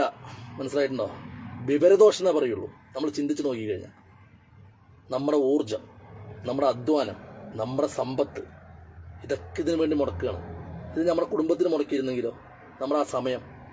എന്നിട്ട് ഈ നാടിന് നമ്മളെ കൊണ്ട് എന്ത് നന്മയുണ്ടായി? ഒരു നന്മ ഉണ്ടായിട്ടില്ല. ഈ നന്മ ഉണ്ടായത് ഈ നേതാക്കന്മാർക്കും അവരുടെ കുടുംബത്തിനുമാണ്. മനസ്സിലായിട്ടുണ്ടോ? എന്താ ഇവന്മാർ ഈ ആമാടപ്പെട്ടി ഈ കക്ഷത്ത് വെച്ച് ഈ ആമാടപ്പെട്ടിന് ഇറക്കി വെക്കുന്നതിൻ്റെ കാരണം 90 വയസ്സായാലും ഈ സാധനത്തിന് ഇറക്കി വെക്കില്ല. നോക്കിയിട്ടുണ്ടോ? പലവന്മാരും പാർട്ടി മാറി പോണത്, സ്ഥാനം കിട്ടിയില്ല എന്ന് പറഞ്ഞിട്ട് പാർട്ടി മാറി പോണത് എന്താണ്? ഇത് ചക്രപാത്രമാണ്. ഇങ്ങനെ കൈയിട്ട് പറഞ്ഞ് തിരിച്ചും മറിച്ചും നക്കാം. ആ നക്കി കണ്ടതിൻ്റെ ശീലമാണ്. അതാണ് ഞാൻ പറഞ്ഞത്, പന്നികളെ പോലെ പുളകാതെ പോകാൻ പറ്റി വീർത്ത് നടക്കുന്ന പന്നികളെന്ന് പറയാൻ കാരണം, ആ വാക്ക് ഉപയോഗിക്കാൻ കാരണം. മാറിക്കൊടുക്കില്ലല്ലോ ഇവർ. നോക്കിയിട്ടുണ്ടോ? ഇപ്പം പല രാഷ്ട്രീയ പാർട്ടിയിലും നോക്കിക്കോ, അടിയും തല്ലുമാണ് സ്ഥാനമാനങ്ങൾക്ക് വേണ്ടിയിട്ട്. എന്താണിത്? ഇതിലിരിക്കുന്ന സമയത്ത് ചക്രപാത്രമാണ്. ഇതിങ്ങനെ കെട്ടുക, ഇങ്ങനെ നക്കുക, ഓരോ വേറെ എല്ലാവരും ഇങ്ങനെ ഊമ്പി നക്കുക. അതുതന്നെയാണ് അവരുടെ മെയിൻ പ്രശ്നം. അത് കിട്ടിയില്ല എന്നുണ്ടെങ്കിൽ ഇവർക്കൊക്കെ ഭ്രാന്താവും. അധികാരത്തിൻ്റെ മത്ത് നുണഞ്ഞു കഴിഞ്ഞാണ്ടല്ലോ, പിന്നെ അവർക്ക് ഒരിക്കലും യാഥാർത്ഥ്യത്തിലേക്ക് നടന്നെടുക്കാൻ കഴിയില്ല. അതാണ് യഥാർത്ഥ സത്യം.